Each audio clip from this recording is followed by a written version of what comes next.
السلام علیکم، میں بیرسٹر احتشام امیر الدین آپ کی خدمت میں حاضر ہوں۔ پاکستان کا سیاسی منظرنامے میں ایک دم تبدیلی محسوس ہو رہی ہے۔ بہت عرصے سے پاکستان تحریک انصاف کی طرف سے جس طرح سے ریاکٹ کیا جا رہا تھا، جو رد عمل دیا جا رہا تھا، عمران خان کی رہائی کے لیے جو تحریک چلائی جا رہی تھی، جو اسٹریٹجی، جو حکمت عملی اڈاپٹ کی گئی تھی، اس میں یکدم تبدیلی محسوس ہوئی ہے، خاص طور پہ جب لاسٹ ٹائم لیاقت باغ کی کال دی گئی اور تمام رکاوٹیں عبور کرتے ہوئے پاکستان تحریک انصاف کا کارکن، ممبر، سپورٹر، ورکر پہنچا وہاں پہ۔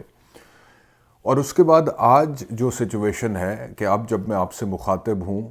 خبر یہ ہے کہ بہت بڑی تعداد میں پاکستان تحریک انصاف کے ورکرز، کارکنان، سپورٹرز، عمران خان کے چاہنے والے ڈی چوک اسلام آباد میں پہنچ چکے ہیں۔ ان تمام تر رکاوٹوں کو، کنٹینرز کو، خندقوں کو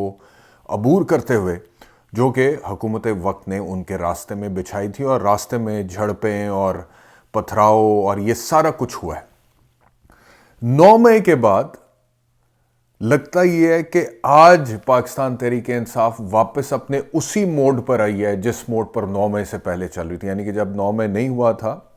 اس سے پہلے پاکستان تحریک انصاف کا جو جوش، جذبہ، اگریشن اور جو رد عمل تھا اور جو پروٹیسٹ، احتجاج اور آنا جانا، اور عمران خان صاحب کے ساتھ تاریخوں پر آنا اور جانا، اور بہت سارے لوگوں کا سڑکوں پر ہونا، اور پولیس کے ساتھ ڈائریکٹلی جو معاملات ہو رہے تھے، آج ایگزیکٹلی ویسا ہی جذبہ، ویسا ہی ماحول، ویسی ہی چیزیں نظر آئی ہیں پاکستان تحریک انصاف کے ورکر کی طرف سے۔ اور اس وقت جو ان کا ڈیمانڈ ہے، ان کا مطالبہ ہے، وہ ایک ہی ہے کہ عمران خان صاحب کو رہا کیا جائے، اڈیالہ جیل سے ان کو ریلیز کیا جائے، اور عمران خان کے خلاف جو جھوٹے مقدمات بنا کے پولیٹیکل وکٹمائزیشن کا نشانہ انہیں بنایا جا رہا ہے، اب یہ سلسلہ ختم کیا جائے۔ اور 9 مئی سے پہلے بھی یہی ڈیمانڈ تھی اور اس کا مطالبہ بھی کیا جا رہا تھا مختلف طریقوں سے، جس میں احتجاج بھی ایک شامل تھا، لیکن سم ہاؤ 9 مئی کے سانحے کے بعد سے حکومت وقت اور اسٹیبلشمنٹ نے اس ڈیمانڈ کو، اس تحریک کو، اس موومنٹ کو، اس سوچ کو، اس موقف کو، اس عمل کو کسی طرح قابو کر لیا تھا، کافی حد تک قابو کر لیا تھا۔ اور اس کے بعد سے تقریباً 1.5 سال یہ اسی طرح ایک کنٹرول طریقے میں ہی ڈیمانڈ پھر آتی رہی ہے سامنے، اور پاکستان تحریک انصاف نے حتی الامکان بہت زیادہ کوشش کی ہے کہ کسی طرح عدالتوں سے انصاف مل جائے، تفتیشوں میں انصاف مل جائے، پارلیمنٹ سے انصاف مل جائے، الیکشن کمیشن میں انصاف مل جائے، لیکن مذاکرات ہو جائیں، ڈائیلاگ ہو جائے، نیگوسیشن ہو جائے، اسٹیبلشمنٹ کے ساتھ بات کرنے کے لیے تیار ہیں۔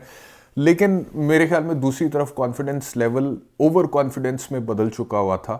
اور ان کو یہ لگ رہا تھا کہ اب تو یہ کچھ کر ہی نہیں سکتے، اب تو ہم نے طاقت کے زور پر ان کو قابو کر لیا، لیڈر ان کا پکڑ لیا، وہ جیل میں ہے، اس کے اوپر مقدمات ہیں، وہ اس کو رہا نہیں ہونے دینا، اگر ضمانتیں ہوتی بھی ہیں، کیسز ختم بھی ہوتے ہیں، اور زیادہ کیسز بنا دیں گے، مزید ضمانتوں کی ضرورت پڑے گی۔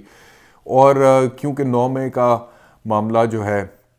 وہ ایک خاص طریقے سے ہم اس کو ہینڈل کر چکے ہوئے ہیں، تو اب اس خوف میں پوری پارٹی، پوری جماعت، ورکر، کارکن مبتلا ہے، تو اب اس طرح سے کوئی بھی باہر نہیں نکلے گا، اور اگر نکلے گا تو اسے اسی طریقے سے ڈیل کریں گے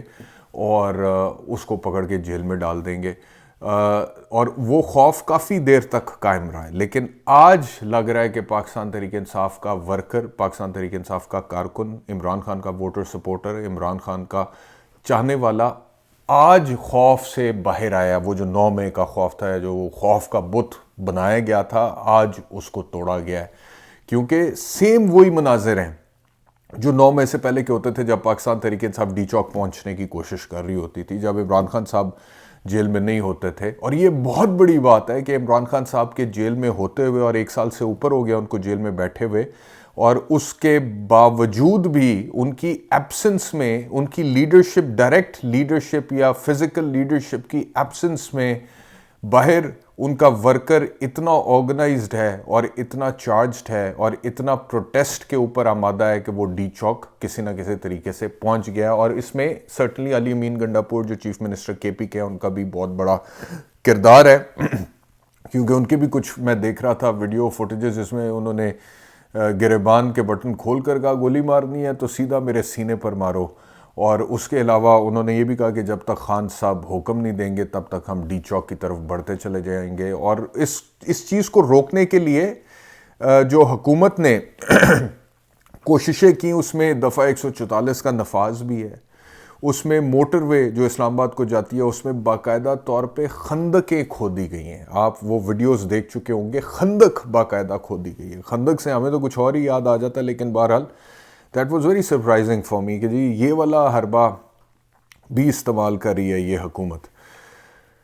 خندق کھودی گئی. اچھا جی، سڑک پہ کیل رکھے گئے تاکہ گاڑیوں کے ٹائر پنکچر ہو جائیں پورے اسلام آباد اور ارد گرد کے ایریاز میں، اور سیل فون سروس مکمل طور پہ بلاکڈ کر دی گئی. کنٹینرز لگائے گئے اور باقاعدہ طور پہ ویلڈنگ کر کے جوڑ کے کنٹینرز لگائے گئے. جھڑپیں اس کے باوجود جتنے بھی جہاں پہ پولیس تھی وہاں پہ ہوئی ہیں. اسلام آباد پورا بند کر دیا گیا ہے. جو مظاہرین تھے ان کے اوپر ٹیئر گیس شیلز پھینکے گئے ہیں، اور عمر ایوب کے ایک ٹویٹ کے مطابق ہیلی کاپٹرز کا استعمال کیا گیا پاکستان تحریک انصاف کے جو قافلہ جو علی مین گنڈا پور کی قیادت میں پشاور سے آ رہا تھا اس کے اوپر ٹیئر گیس شیلز پھینکنے کے لیے ہیلی کاپٹرز کا بھی استعمال کیا گیا. تو یہ ساری رکاوٹیں کراس کرنے کے بعد پاکستان تحریک انصاف کے کارکنان کی ایک ریزنیبل تعداد اس وقت ڈی چوک اسلام آباد میں پہنچ چکی ہے. اس وقت وہ وہاں پہ موجود ہے، اور حکومت کے لیے یہ اس وجہ سے بہت زیادہ امبیرسنگ ہے کیونکہ ابھی وہ کہہ تو رہے ہیں آپ کو کہ ملیشین پرائم منسٹر جو ہے ان کا دورہ ہے وہ آئے ہوئے ہیں، لیکن Malaysian prime minister by the way جا چکے ہیں. دوسری بات کی جا رہی ہے کہ شنگھائی تعاون تنظیم جو ہے اس کو پاکستان کیونکہ ہوسٹ کرنے جا رہا ہے، اور پاکستان کا ہمسایہ ملک بھارت، اس کے فارن منسٹر جے شنکر بھی اس میں شرکت کرنے کے لیے پاکستان آ رہے ہیں، تو یہ پاکستان کے لیے بہت زیادہ امپیرسنگ ہوگا. بائی دا وے پہلی بات یہ ہے کہ جو یہ شنگھائی تعاون تنظیم کا اجلاس ہے یہ 15 اور 16 اکتوبر کو ہونا ہے، آج ہے 4 اکتوبر. اور دوسری بات یہ ہے کہ اگر آپ کے لیے واقعی یہ امبیرسنگ ہے کہ باہر کے کچھ لوگ پاکستان آئے ہوئے ہیں شنگھائی تعاون تنظیم میں شرکت کرنے کے لیے، اور آپ نہیں چاہتے کہ ان لوگوں کو پتہ چلے کہ آپ کے اپنے لوگ آپ کو جعلی حکومت سمجھتے ہیں یا جعلی مینڈیٹ کی پیداوار سمجھتے ہیں یا اسٹیبلشمنٹ کے ہاتھ میں ایک کٹ پتلی حکومت سمجھتے ہیں جس کو اسٹیبلشمنٹ نے لا کر بٹھا دیا اور وہ مظاہرہ نہیں کر رہے ہیں آپ کے خلاف، آپ یہ چاہتے ہیں کہ یہ چیزیں نہ پتہ لگے باہر ان کو، تو you could have handled the situation accordingly. یعنی کہ آپ تو خود مطلب کہ جس طرح الیکشن پہ مینڈیٹ چوری ہوا ہے، جو ڈاکہ آپ نے مارا اور اس کے نتیجے میں جس طرح سے جعلی حکومت، جعلی پرائم منسٹر، جعلی کیبنٹ، جعلی وزیر سارے آ کے بیٹھے ہوئے ہیں یہاں پہ، تو آپ چاہتے تھے کہ اگر یہ چیز باہر نہ، کیونکہ لوگوں کو پاکستان میں تو سب کو ہی پتہ ہے اور وہ لوگوں کے اوپینین کی رائے کی آپ لوگوں کو پرواہ نہیں ہے، کیونکہ آپ سمجھتے ہیں کہ طاقت سے ہم اس کو دبا سکتے ہیں تو بس ٹھیک ہے. لیکن اب باہر والوں کو آپ چاہتے ہیں، ان کو تو آپ طاقت سے نہیں دبا سکتے. اگر ان کو پتہ لگے اور وہ اس کے بعد اس بارے میں کوئی بات کریں تو اس کو آپ طاقت سے تو نہیں دبا سکتے نا باہر کے، لیکن آپ چاہتے ہیں کہ ان کو نہ پتہ. تو you could have open the dialogue with Imran Khan, لیکن آپ کی ایگو اتنی ہائی ہے، آپ کو یہ لگتا ہے کہ کیونکہ 1.5 سال سے عمران خان کو جیل میں رکھا ہوا ہے اور اب یہ کیا کر سکتا ہے، اس کا ورکر بھی کچھ نہیں کر سکتا، 9 مئی کا جو خوف ہے وہ دلوں میں ان کے بٹھا دیا گیا ہے اور کیا کچھ نہیں کیا گیا، تو اس کے نتیجے میں اب یہ ایک خاص لائن عبور نہیں کریں گے، ایک خاص لائن کراس نہیں کریں گے، اس خاص حد سے آگے نہیں جائیں گے، تو بس اب ان کو ایسے ہی رکھنا ہے اور ان سے کوئی بات بھی نہیں کرنی ہے. تو میں نے کئی دفعہ کہا تھا پہلے بھی کہ ایونچولی جو کمزور سے کمزور بھی کوئی ہوتا ہے نا وہ بھی پھر ری ایکٹ کرتا ہے، اور شریف آدمی جو ہے وہ بہت حد تک اپنی شرافت کے مد نظر معاملات برداشت کرتا ہے، اپنے آپ کو روکتا ہے، لیکن ایونچولی ایک سٹیج آتی ہے کہ وہ بھی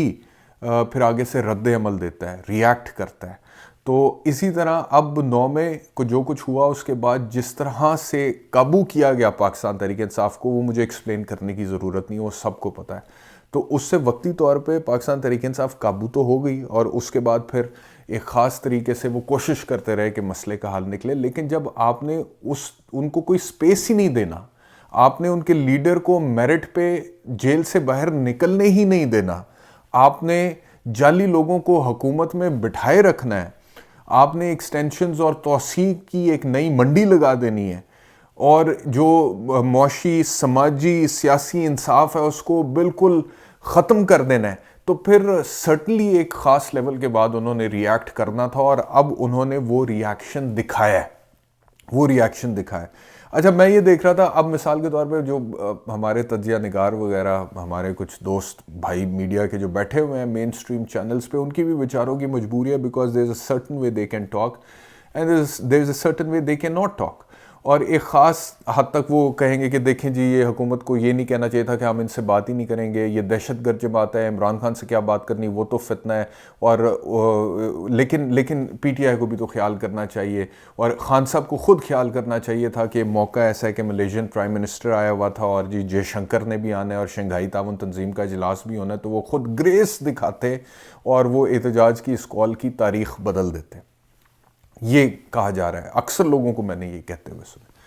پہلی چیز تو یہ ہے کہ ہو سکتا ہے کہ عمران خان سے جا کے بات کی جائے تو وہ واقعی گریس دکھائے اور کہے کہ جی ٹھیک ہے, لیکن کوئی بات تو کرے عمران خان سے جا کے. آپ تو یہ ماننے کے لیے تیار ہی نہیں ہے کہ عمران خان جو ہے وہ کوئی پولیٹیکل پاور ہے. آپ تو سمجھتے ہیں کہ وہ ایک فتنہ ہے, آپ تو سمجھتے ہیں کہ وہ ایک آپ کا سیاسی حریف ہے جس کو آپ ختم کرنا چاہتے ہیں, تو وہ کسی طرح بس اس کو ختم یا دبا دیا جائے یا سپریس کر دیا جائے, اس کے وجود کو تسلیم کرنے کے لیے فی الحال آپ رضامند نہیں ہیں. تو آپ جا کے اگر بات کریں, ڈائلاگ کریں, کیونکہ پاکستان تحریک انصاف والے نے تو ڈائلاگ کرنے کی عمران خان نے کوشش کی تھی, ٹاسک بھی دیا علی مین گنڈاپور کو, لیکن ایونچولی جب انہوں نے دیکھا, اور یہ سٹیٹمنٹ ہے عمران خان کا کہ جی ہمارے ساتھ دھوکہ کیا ہے اسٹیبلشمنٹ نے, تو اس کے بعد اب مذاکرات کے راستے بند ہیں, تو اس کے بعد اب وہ اس پہ آئے ہیں, اس روٹ پر آئے ہیں. تو اب اگر آپ کو لگ رہا ہے کہ یہ روٹ صحیح نہیں ہے ملک کے لیے, قوم کے لیے, پاکستان کی انٹرنیشنل کمیونٹی کے سامنے ریپوٹیشن کے لیے, تو آپ مذاکرات کا راستہ دوبارہ ہموار کر سکتے ہیں. لیکن آپ ابھی تک اپنی طاقت کے نشے میں چور مست بیٹھے ہیں کہ نہیں ہم اسی طرح ان کو کرش کر دیں گے اور بات کرنے کی ضرورت نہیں ہے. تو اب وہ جو ریزسٹنس ہے احتجاج کے حوالے سے وہ اور زیادہ کھل کے سامنے. اور دوسرا وہ جو دوست ہمارے میڈیا پہ بیٹھ کے کہتے ہیں کہ عمران خان کو چاہیے کہ تھوڑی گریس دکھائیں موقع کی مناسبت سے, تو میں صرف یہ میرے ذہن میں آ رہا تھا کہ یہ جو حکومت اور جو اسٹیبلشمنٹ نے پچھلے 2.5 سال سے 3 سال سے کیا ہے, یہ مطلب کہ انہوں نے گریس دکھایا ہے. اور کہ جب عمران خان کے اوپر جھوٹے مقدمات بنائے گئے تو کوئی گریس دکھا کے بنائے گئے. عمران خان کی بیوی اگر پچھلے 8-9 مہینے سے جیل میں ہے تو کوئی گریس دکھا کے وہ کام کیا گیا. خود عمران خان کو 1 سال سے اوپر ہو گیا جیل میں, تو اس کے اوپر کوئی گریس کسی کو نہیں ذہن میں آتا ہے کہ یار ایک بندہ جو ہے اس کو ہم نے صرف اس لیے کہ اس کے ساتھ ہمارا سیاسی اختلاف ہے جیل میں ڈال کے رکھا ہوا ہے اور ضمانت ہونے نہیں دیتے ہیں. جو جھوٹے کیسز ختم ہوتے ہیں وہ نئے کیسز بنا دیے جاتے ہیں. تو یہ گریس ہے, یہ گریس دکھا کے کیا جا رہا ہے. پھر ایک اچھے بھلے international star, celebrity, philanthropist, turn politician and eventually becoming a prime minister, اس کو دہشت گرد, چور, غدار, باغی, فتنہ, قومی سلامتی کے لیے خطرہ, کیا کیا کچھ نہیں کہا گیا, کیسز بنائے گئے اس حوالے سے. یہ گریس دکھا کے کیا گیا تھا. اس کے بعد اس کی پارٹی میں جتنے لوگوں کے اوپر تشدد ہوا, جب بندے مرڈر ہوئے, چھاپے مارے گئے, چادر اور چار دیواری کا تقدس پامال کیا گیا, عورتوں کو اٹھایا گیا, ان کو گرفتار کیا گیا, یہ گریس دکھا کے ہوا تھا. جتنے ٹارچرز ہوئے تھے, جتنی ابڈکشنز ہوئیں, بندے غائب ہو گئے, مسنگ پرسنز ہو گئے, جتنے چلے کٹوائے گئے لوگوں سے, شیخ رشید جیسوں سے جنہوں نے بعد میں آ کے انٹرویو کیا, جتنے لوگوں سے پریس کانفرنسز کروائی گئی, وہ گریس دکھا کے کیا گیا تھا. ملٹری کورٹ میں ٹرائل ہوگا جی, یہ ملٹری کی کسٹڈی میں ہے, یہ سویلینز ہیں لیکن ان کا ملٹری کورٹ میں ٹرائل ہوگا آئین کے برخلاف جا کے, یہ گریس دکھا کے کیا گیا تھا. آئینی ترمیم جو کرنے کی کوشش کی جا رہی ہے, جو ایکسٹینشن کی توسیع کی منڈی لگانے کی کوشش کی جا رہی ہے بقول عمران خان کے, وہ گینگ آف 3 اور اس میں ایکسٹینشنز چاہتے ہیں, یہ گریس دکھا کے بھائی کیا گیا. جو الیکشن فروری 2024 کا چوری ہوا, ڈاکہ پڑا, مینڈیٹ چوری کر لیا, فارم 47, فارم 45, اتنی آپ کو مطلب کہ یہ وہ نئی چیزیں پتہ لگی ہیں عوام کو, یہ گریس دکھا کے کہ آج تک وہ کوئی اس حوالے سے کوئی خاطر خواہ ڈیولپمنٹ نہیں ہوئی ہے کہ یہ غلط ہوا تھا, جو الیکشن پورا کا پورا ریگ کیا گیا تھا. یہ گریس دکھا کے کیا, بلے کا نشان چھینا, عمران خان کو ڈسکوالیفائی کر دیا, سٹنگ ججز کو دھمکیاں ملیں, سٹنگ ججز کے گھروں سے کیمرے برآمد ہوئے, سیکرٹ کیمرہ, لوگوں کی ننگی ویڈیوز انہوں نے کہا جی کہ ہماری لیک ہو گئی ہیں, بنائی گئی پتہ نہیں کیسے اور لیک کر دی گئی, آڈیو لیکس ہو رہا ہے, کسی کی عزت محفوظ نہیں.